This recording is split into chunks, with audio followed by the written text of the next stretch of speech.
Olá pessoal, sejam todos bem-vindos. Essa é uma aula de Geografia para os primeiros anos integrados da ETEC Professor Adolfo Arruda Mello. Hoje trataremos sobre o tema sensoriamento remoto, dando continuidade às nossas aulas. Bom, o sensoriamento remoto nada mais é do que um conjunto de técnicas de captação e registro de informações à distância. Então, sensoriamento é algo que você busca ou obtém através de um sensor, por isso a palavra sensoriamento. E remoto, a distância, ok? Nesse caso específico, ele é feito através de câmeras, né? E para isso, essas câmeras podem ser colocadas em satélites, em plataformas que são satélites, ou aeronaves, né? Como aviões, como drones, tá? Ou até mesmo plataformas terrestres, como um automóvel, como um tripé, ok? Então, sensoriamento remoto nada mais é do que você captar imagens à distância. Nesse caso, essas imagens a gente chama de dados, né? Captar dados através de algum equipamento à distância, sem você ter acesso a esse elemento. E através desses dados retirar informações, ok? Bom, aqui nós temos um exemplo típico, onde nós temos um satélite que é a plataforma e nele nós temos um sensor. Esse sensor capta a energia refletida pela superfície da Terra, proveniente do Sol, né? O Sol emite essa radiação e a radiação refletida ela é captada pelo sensor que está nesse satélite. Esse satélite manda esse dado então para uma estação de recepção e nessa estação esses dados são convertidos, né? E são tratados, são processados pelos computadores e a gente utiliza aí para extrair informações, ok? Bom, também não é só através de imagem de satélites, né? Não é só através de satélites que são obtidas essas imagens. Também podem ser obtidas de outras plataformas, como aviões. Nesse caso, a gente chama de aerofotogrametria, que consiste em captar imagens da superfície terrestre com equipamentos fotográficos especiais que são acoplados ao piso de um avião, por exemplo, tá? Nesse caso, como tem maior proximidade do sensor com os objetos, essas imagens são de melhor resolução espacial, comparadas com uma imagem de satélite, porque o satélite está muito longe lá no espaço orbitando a Terra. Então essas imagens elas acabam sendo muito de uma resolução espacial altíssima, ok? Aqui nós temos um exemplo então de Brasília. Aqui nós temos o formato do avião lá, né? As duas asas, aqui o projeto piloto aqui no meio. Aqui também nós temos um detalhe de uma imagem conseguida por aerofotogrametria, onde você pode ver detalhes aqui nas casas, tal, piscinas, todas as configurações aí. Bom, também as fotografias aéreas, elas hoje tem muito estudo sendo feito, né, sobre a aerofotogrametria. E principalmente com o advento aí dos drones, que são os objetos aéreos, né, pequenininhos, né, nós temos a capacidade de obter muito mais imagens. E isso acaba sendo muito interessante para a aerofotogrametria. Por exemplo, existem várias aplicações a fazer, né, modelo de elevação de terreno, nuvem de pontos tridimensionais, curvas de nível e modelagem tridimensional. Eu atualmente trabalho com isso, que é fazer modelagem tridimensional através de dados de aerofotogrametria e dados laser também, que eu não vou explicar aqui.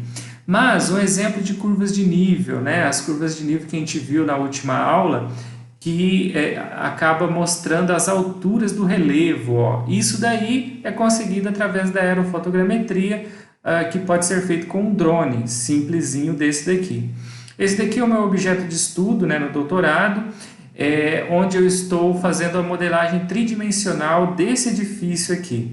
Esse é um exemplo, né, dessa modelagem tridimensional, porque com o uso de drones, de imagens aéreas com drones, a gente pode ter sobreposição nas imagens. E aí a gente gera objetos tridimensionais. Então isso acaba sendo bem interessante quando nós estamos fazendo modelagem. Pode ser de qualquer coisa, de uma floresta, pode ser de um relevo, pode ser de um edifício, como nesse caso que eu estudo, né? Então, com esses equipamentos, a gente ganhou versatilidade nesse tipo de dado, de extrair informação, né? Bom, agora a imagem de satélite, né? O satélite nada mais é do que um corpo ou um objeto que orbita a Terra. Tá? Então nós temos um exemplo aqui. Esse satélite está orbitando a Terra.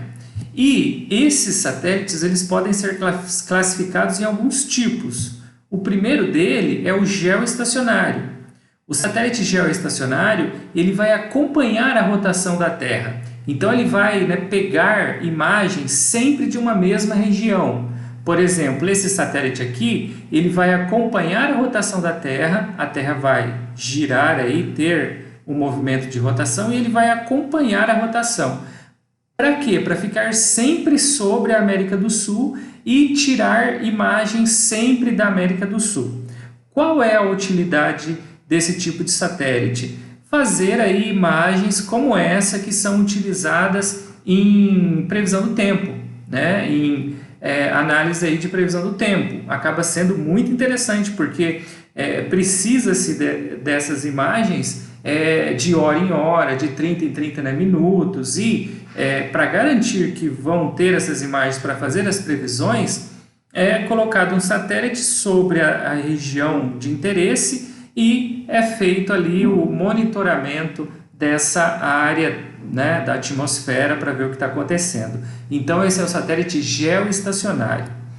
Bom, outro tipo é o satélite orbital. Esse tipo de satélite ele vai descrever uma órbita em torno da Terra. Então ele vai ficar girando sempre em sentido oposto ao que a Terra gira. Para quê? Para ele captar imagens de diferentes regiões do planeta.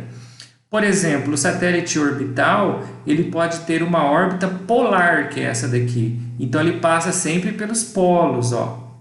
E assim ele vai girando aqui e a Terra vai tendo o movimento de rotação. E aí ele vai obtendo imagens de toda a superfície da Terra. Esse é o satélite de órbita polar.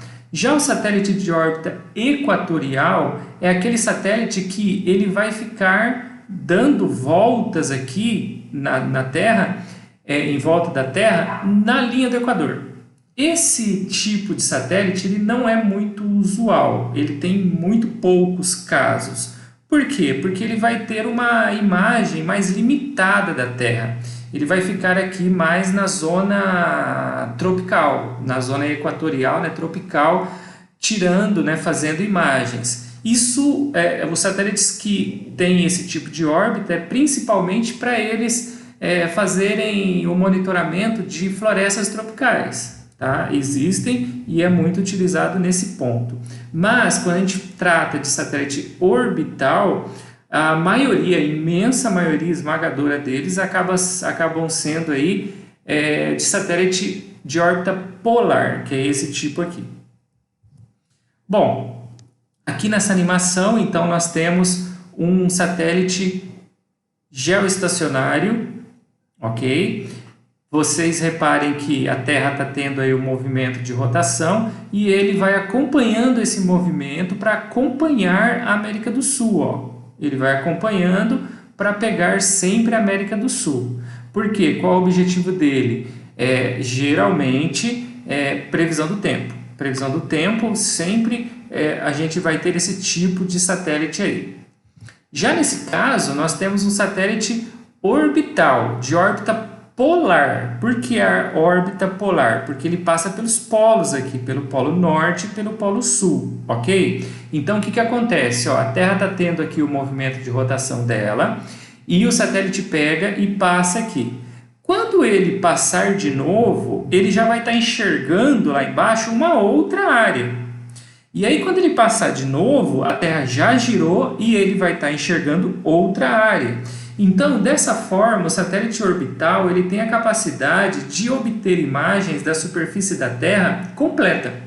Porque enquanto ele vai girando nessa órbita aí, né, polar, a Terra vai dando vai tendo movimento de rotação.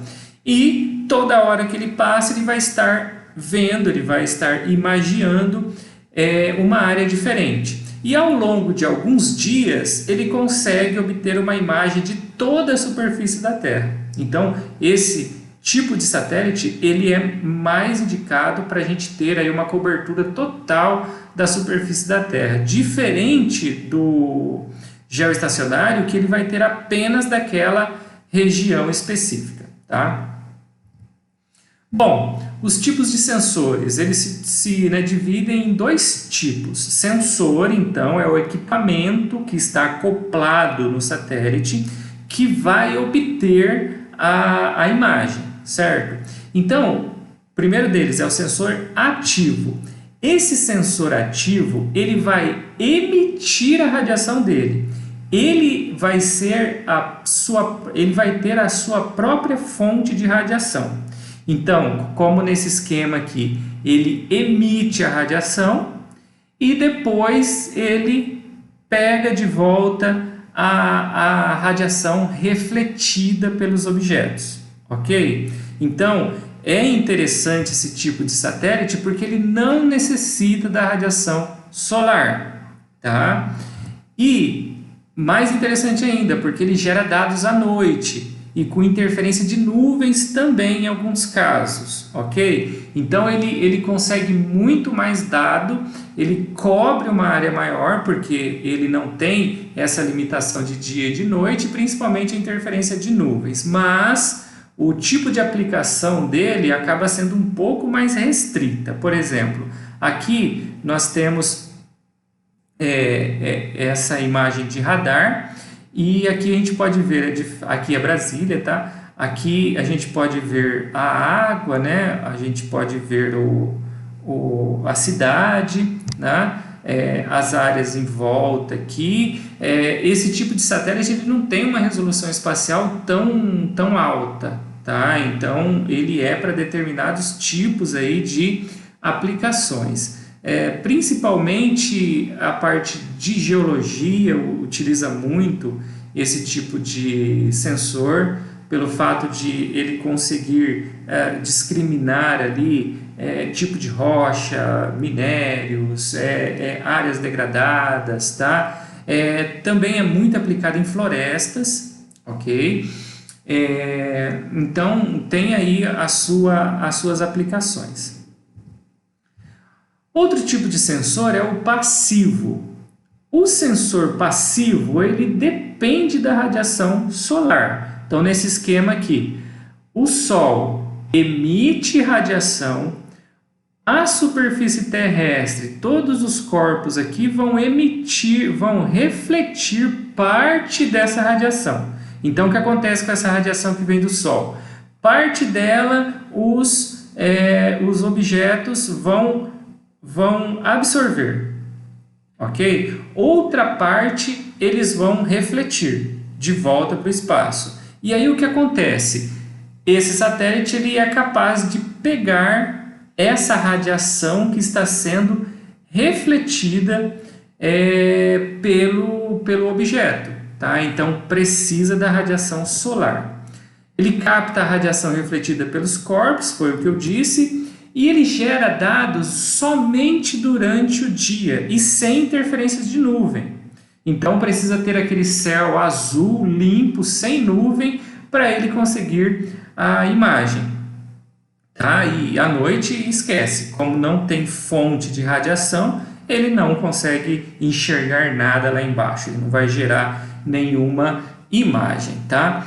Aqui nós temos uma imagem de um satélite, é o satélite Worldview 3, onde ele tem uma resolução de 30 centímetros. É o satélite de uso civil, tá? Que tem a melhor resolução espacial. Então você vê que isso daqui foi feito de um satélite, então a qualidade desse tipo de imagem é muito boa. Bom, ok, muito bem. Mas vamos entender um pouquinho aí o seguinte. O que acontece? Quando a gente está falando de sensoriamento remoto, nós temos que lembrar do espectro eletromagnético. O que é isso? É como a radiação solar ela é emitida do Sol, pelo Sol, né? Então, essa radiação ela é emitida em ondas e em vários comprimentos de onda, ok? A radiação solar, então, ela segue isso, que é o espectro eletromagnético. Então, nesse espectro eletromagnético, nós temos essa onda aqui.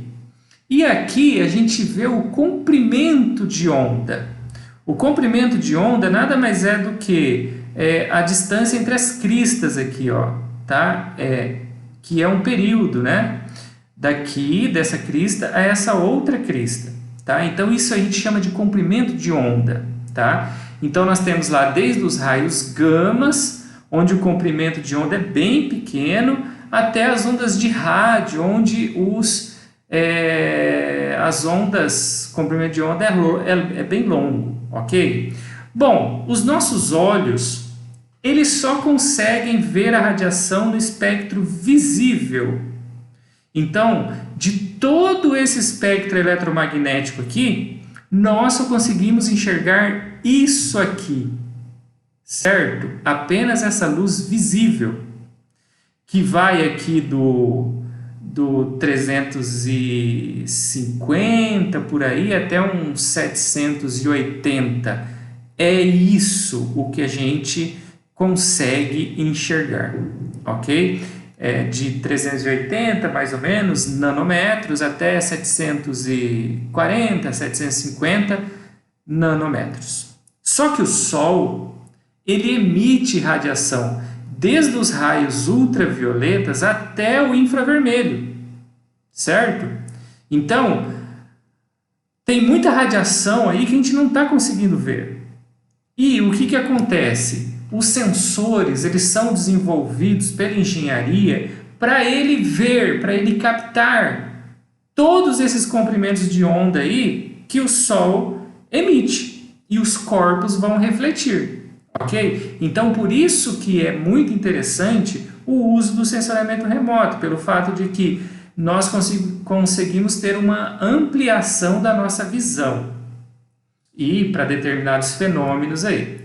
Por exemplo, aqui nós temos uma imagem de satélite de resolução média, resolução espacial média, onde nós temos aqui as cores verdadeiras, né? Então, o verde eu estou enxergando como verde, o marrom como marrom, o amarelo como amarelo, o vermelho como vermelho, tá? Esse aqui é uma área de plantação. Esses círculos aqui, que vocês estão enxergando, acabam sendo as áreas de irrigação por pivô central, tá? Então, aqui, olha, por exemplo, aqui é uma área que foi cultivada ou está sendo preparada, porque aqui está em terra, solo exposto, e aqui tem uma plantação. Nesse caso, o pivô só está mandando água para cá, ok? E ele pode ter plantado e está mandando água para cá também, ok? Então dá para a gente fazer algumas análises aí, a gente ver alguma coisa interessante e tal, falar sobre o uso do solo, né, como que está sendo implementado, plantado, tá? Isso aqui é o que se a gente estivesse lá no espaço e conseguisse ter um binóculo, a gente estaria vendo desse jeito aí, tá? Só que, como eu falei, a radiação solar, ela também vem em outros comprimentos de onda que a gente não enxerga. Por exemplo, nesse caso, olha só que interessante. Aqui embaixo a gente tem as cores verdadeiras. E aqui nós temos uma falsa cor. A falsa cor significa o seguinte: eu peguei o filtro vermelho e coloquei no infravermelho, tá? E aí, o que que acontece? Eu consigo enxergar com outras cores, como se eu tivesse tendo a capacidade de enxergar no infravermelho. Por que que isso é interessante? Olha só, o verde, nesse caso aqui a plantação verde, na falsa cor aqui, eu vou enxergar como vermelho, tá? O solo exposto, que é esse daqui, vai ser mais em tons verde, ok? E aí vai. E aí eu consigo ver diferenças nesse vermelho, onde tem a vegetação. Elas ficam mais nítidas, essas diferenças de tonalidade verde ficam mais vermelho, são mais nítidas. Ou seja, eu consigo aí fazer uma análise de diferenciação da qualidade daquela planta, do vigor vegetativo daquela planta. Então, isso acaba sendo muito interessante para uso na agricultura. Por exemplo, essa área aqui, ó, isso aqui, pela rugosidade, muito provavelmente seja aqui uma vegetação, uma área de plantio de eucalipto, um reflorestamento, tá? Você vê, ó, que tem diferenças entre uma área reflorestada e uma área plantada, né? Por exemplo, aqui, por essas linhas, né, a gente vê que tem aqui um tipo de plantação. Então, dessa forma, essas diferentes tonalidades de vermelho, eu consigo diferenciar o que é, com mais certeza, e principalmente o vigor, tá? Por exemplo, essa outra, nós temos no Rio de Janeiro, aqui é uma parte do Rio de Janeiro, a gente vê a cidade, aqui a Lagoa Rodrigo de Freitas, aqui o oceano, né? Bom, e aqui a serra. Olha só que interessante. Com esse tipo de falsa cor, eu consigo ver melhor a serra aqui, ó, tá? E aí a vegetação na serra ela fica ressaltada, tá? Então, quando eu tenho que falar de vegetação, quando eu tenho que analisar a vegetação, eu tenho que utilizar uma falsa cor. Por quê? Vamos entender isso. Como eu diferencio a vegetação no caso? Bom, aqui nós temos então o comportamento espectral da vegetação de uma planta saudável e de uma planta que não está tão saudável, uma planta que está sofrendo algum estresse hídrico, algum tipo de doença, ok? E do solo. Esse é o comportamento espectral, é uma curva, né, de comportamento desse alvo, né, desses alvos ao longo do espectro eletromagnético. Então vamos entender o que a gente enxerga. A gente enxerga daqui até aqui mais ou menos. Até aqui mais ou menos a gente enxerga, tá? Então basicamente a gente enxerga três cores primárias: azul, verde, vermelho. Ok? Três cores a gente enxerga. Bom, vamos analisar a vegetação saudável, uma planta saudável. Olha só que interessante. No azul ela reflete pouco. Aqui é a porcentagem de reflectância, tá? Que a gente fala. Reflete pouco, no verde reflete mais, quando chega no vermelho ela cai. Por isso que a gente enxerga a folha da planta verde. Por quê? No visível, que é onde eu enxergo, ela está refletindo mais no verde, ok? Então, por isso que eu enxergo verde. Quando eu vejo a folha de uma planta, eu enxergo verde porque ela está refletindo mais no comprimento de onda do verde, ok? Só que a minha visão é limitada, eu chego até aqui. Eu só consigo enxergar até o vermelho. Se eu enxergasse o infravermelho, olha só que interessante, eu iria ver tudo isso aqui, porque é onde ela mais reflete, né? A sua reflectância, esse é o termo técnico que a gente usa, a sua reflectância é muito maior no infravermelho do que no visível, tá bom?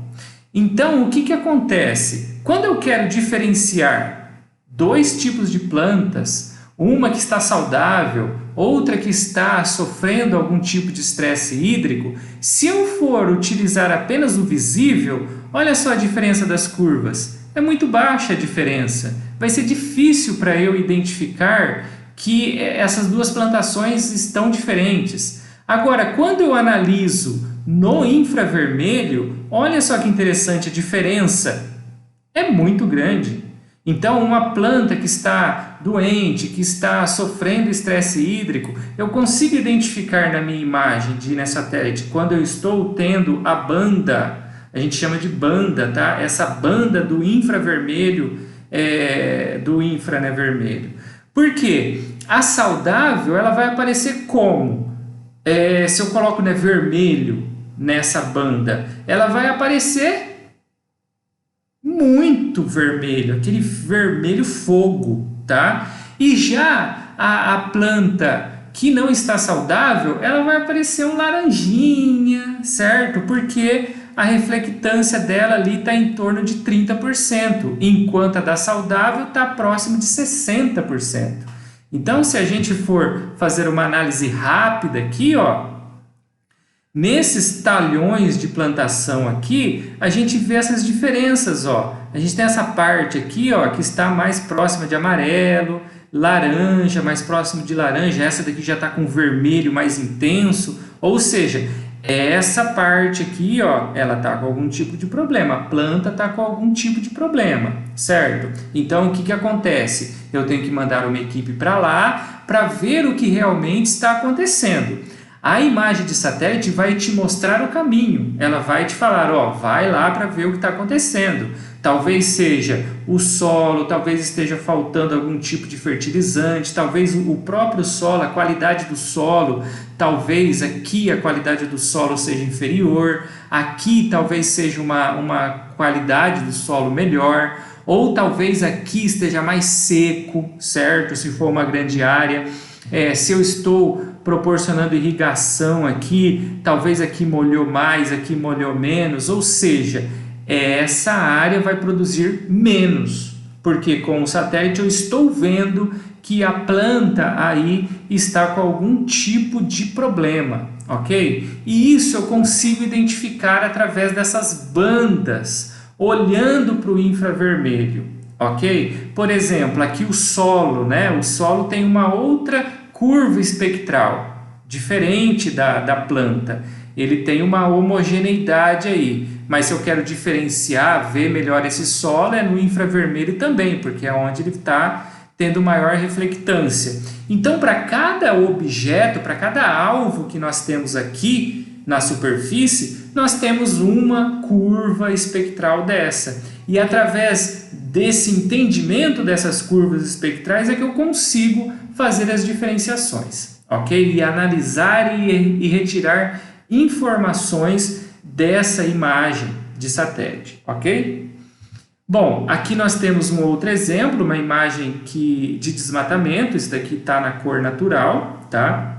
A gente vê essas partes em amarelo aqui onde ocorreu o desmatamento, daqui na Amazônia. Geralmente o desmatamento na Amazônia ocorre através de espinha de peixe. Essa espinha de peixe é o seguinte, ó, eles abrem uma estrada central, vai desmatando aqui, e aí outras estradas secundárias são abertas aqui, ó, espinha de peixe, ele forma essa espinha de peixe. Esse é o tipo de desmatamento típico lá que ocorre na Amazônia, tá? Aqui, queimadas, certo? Aqui nós temos os principais focos de queimadas aí na Amazônia. Bom, está em foco isso, né? Porque o INPE ele faz esse estudo e mostra esses relatórios, né? Através de análise de imagens de satélite. Então, são identificados esses focos e nesse ano a Amazônia está tendo muitos focos de incêndio e está batendo recordes, ok?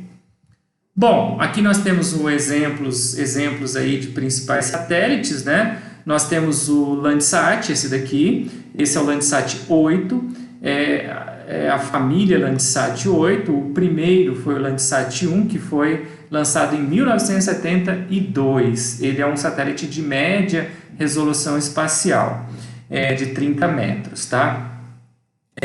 Aqui o Sentinel-2, que é um satélite europeu, ok? Aqui que também resolução média. Aqui nós temos o Sibers 4. O Sibers é uma parceria de um satélite brasileiro com a China, ok? Também resolução média. E aqui um exemplo de um satélite comercial, que é o WorldView 3, que é de uma empresa dos Estados Unidos, chamada Digital Globe, onde ele capta imagens aí, com 30 centímetros de resolução, que é aquela imagem que eu mostrei para vocês nos slides anteriores aí. Bom, a pesquisa espacial no Brasil. Sim, no Brasil nós temos pesquisa espacial. Nós temos o Instituto Nacional de Pesquisas Espaciais, que é o INPE, em São José dos Campos, que é onde eu faço o meu doutorado.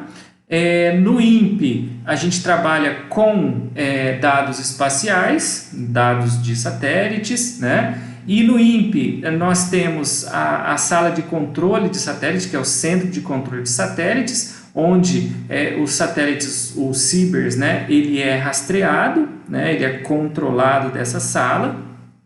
No INPE também, em São José dos Campos, nós temos o LIT, que é o Laboratório de Integração e Testes, que é onde são feitos aí, montados diversos satélites, ok? Então, o Brasil, ele tem essa pesquisa espacial e principalmente as parcerias para desenvolver, né? Então, nós temos aí uma infraestrutura muito interessante quando a gente fala aí de pesquisa espacial, ok?